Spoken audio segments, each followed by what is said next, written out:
Love is something that has been so misunderstood in today's society.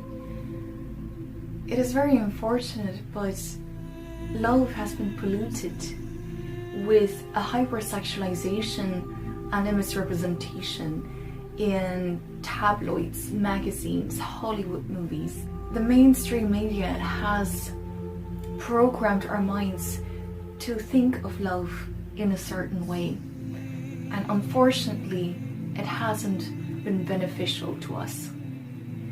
The thing is with love, when we start having this illusionary perception of what love actually is, and if that doesn't match with the reality the media is trying to present to you, you start giving up on love. We have become secluded and isolated, and we are shying away from sharing our loving interactions with one another. Now, I believe that we're not just supposed to share our love with our friends and families and our loved ones, but actually with all living beings and with the world, the rest of the world around us. Love to me is like a diamond. It has many different facets and a variety of colors, but no matter how you look at it, whether it's from this side or from that angle or from that perspective, it is still one and the same diamond. Yet it can be experienced on many different levels and in many different ways, and that to me is exactly what love is. Love can be an attraction to another human being. Love can be romance. Love can be tender and sweet and mild. Love can be fiery and passionate and full of desire. Love can be an adventure, but love can also be a challenge. And no matter how you are experiencing love, there is a significant difference between conditional love and unconditional love. While conditional love is quite selfish, and I don't really want to say it, but it's materialistic, it's superficial, and it is limited. It's limiting you and it's limiting your partner. It's conditioned by your expectations and the desire, the absolute need to receive love. And when you come from that place, you're blinded by the myth that attention is equivalent to love, which is not the case at all. While conditional love is focusing on getting and receiving love, unconditional love is there to give love infinitely. So what happens is that regardless of the situation, regardless of the struggle, the discomfort that you or your partner might be going through, you are still coming from a place of infinite giving. Conditional love can only come from a lack of love. It is born out of fear, out of pain, suffering, and a bad negative previous experience that has hurt or damaged us. But unconditional love, on the other hand, it comes from a place of completeness, a place of feeling wholeness and worthiness within oneself. And relationships that carry that foundation of unconditional love, they have this unbreakable, invincible, infinite bond. It's easy to love when the circumstances are perfect. But here are a few questions you should ask yourself. Can you love your significant other when things aren't so great? Will you and your partner be there in the good and the bad times? Can you love your significant other when he or she is angry or upset with you? Can you love them when they have hurt you or disappointed you? Can you love them when they are suffering or when something unfortunate happens? Can you let your loved one go if you know this is the best for them? Or are you so addicted to their presence that you think you can't live without them? And if they do go, would you miss the person or their status, their possessions, or perhaps the love and attention they gave you?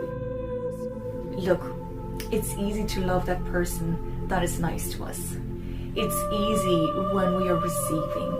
It's easy when our significant other is showering us with gifts and presents and is taking us out on dates.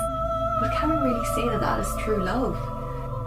The mistake we make is that we measure love by the amount that we're getting.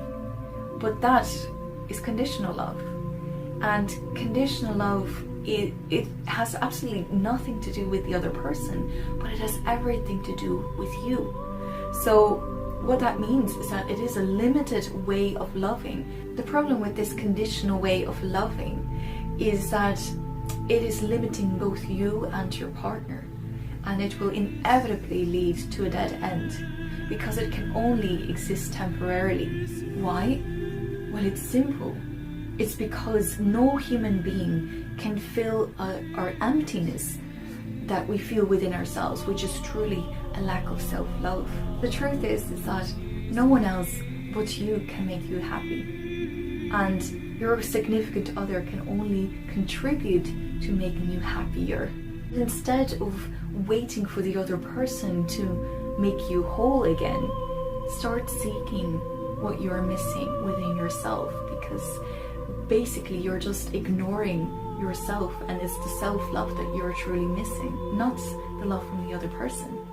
You will always attract the amount of love to the extent that you are giving it. So if you are constantly consumed by expectations, you come from a place of lack that will inevitably lead to you having to find something or someone to fill you up again. But that is a vicious cycle, because no one but you can fill yourself up again.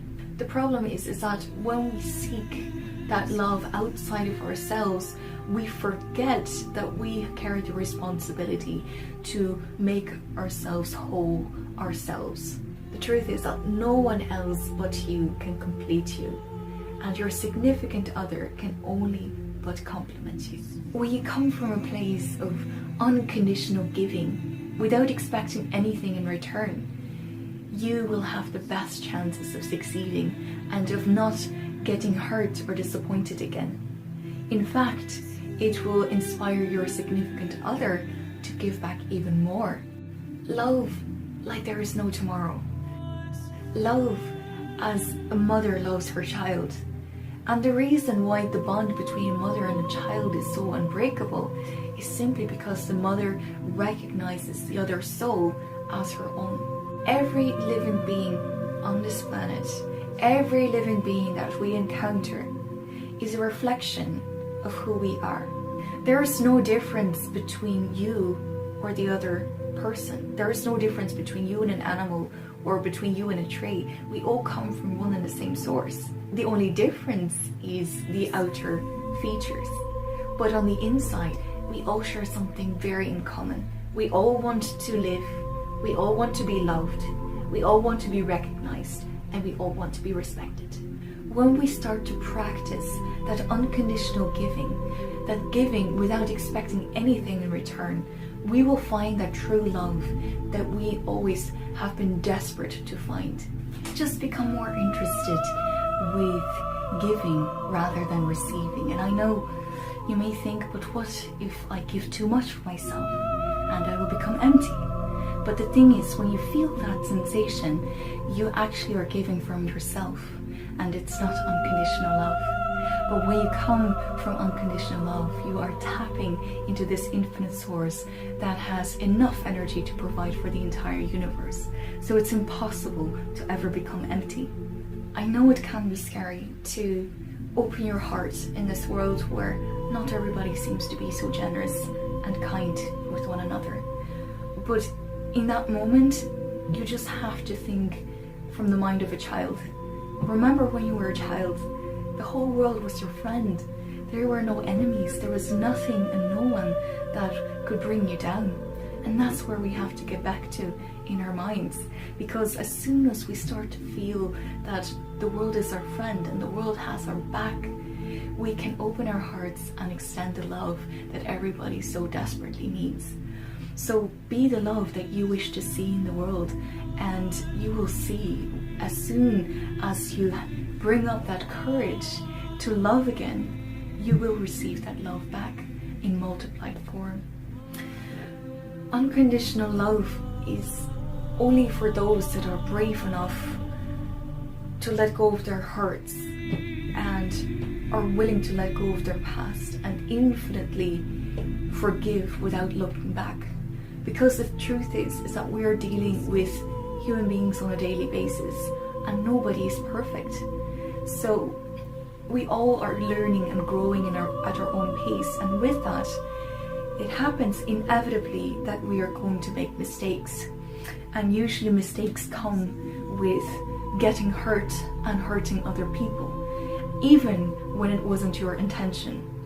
So forgiveness is an incredible, powerful tool that we need, and that comes with unconditional love, because you literally refuse looking at the flaws of the other human being, and you're only seeking the good in that person, even if they're incapable of expressing that goodness within themselves in that moment. So always try to see the good in the other person, even if that person is not capable of showing that goodness inside of them.